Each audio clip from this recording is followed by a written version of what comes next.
మరి మతాలను వాళ్ళు అవలంబించుకోవడంలో తప్పులేదు. కానీ పరమత దూషణ, పరమత ద్వేషం, లేదంటే సైకలాజికల్గా నిదానంగా మన మతంలోకి వాళ్ళని తీసుకురావాలన్నటువంటి వ్యవహారమే ఇక్కడ ప్రమాదకరమైనటువంటి.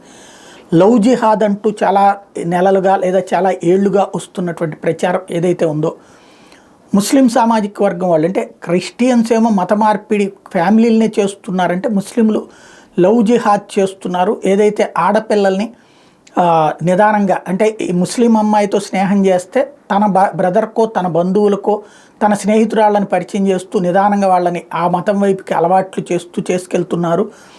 ఇట్లాంటి కొన్నిసార్లు శృతి మించి విదేశాలకు పట్టుకుపోతున్నారు. ఆ మధ్యకాలంలో ఉగ్రవాదుల దగ్గర దొరికినటువంటి మహిళల్లో అనేక మంది కేరళ అమ్మాయిలే. అదే కేరళ స్టోరీ సినిమా కింద తీశారు. దాని మీద ఎన్ని విమర్శలు వచ్చినా అందులో నిజము ఉంది, అందులో ఎగ్జాగరేషన్ ఉంటుంది. ఎగ్జాగరేషన్ పార్ట్ 10% అయితే నిజం 90% ఉంటుంది.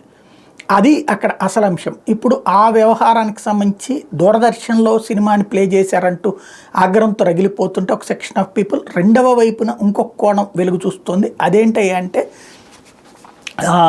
తాజాగా చర్చిలలో ఆ సినిమా వేసి చూపించడం, ఎస్పెషల్లీ ఏదైతే కేరళ స్టోరీ సినిమాకి సంబంధించి తాజాగా అక్కడ ఉన్నటువంటి ఇదుక్కి డయాసిస్లో ఇది ప్రదర్శన చేశారు. ఎందుకయ్యా అంటే, వాళ్ళు కూడా ఇప్పుడు క్రైస్తవ అమ్మాయిలు కూడా విక్టిమ్స్గా మారుతున్నారు. వాళ్ళు కూడా మతం మార్చబడ్డారు. ఇక్కడ విచిత్రం ఏంటంటే, హిందువులని మతం మార్చి క్రైస్తవంలోకి తీసుకెళ్తే వాళ్ళని ముస్లిం మతంలోకి మార్పించి చివరికి వాళ్ళని కూడా ఇట్లా పెళ్లి చేసి తీసుకెళ్తున్నారు. కాబట్టి వాళ్ళ యొక్క చర్చిల్లో కూడా ఇది ప్రదర్శన ప్రారంభించడం అన్నటువంటి ఇప్పుడు సంచలనం సృష్టిస్తుంది.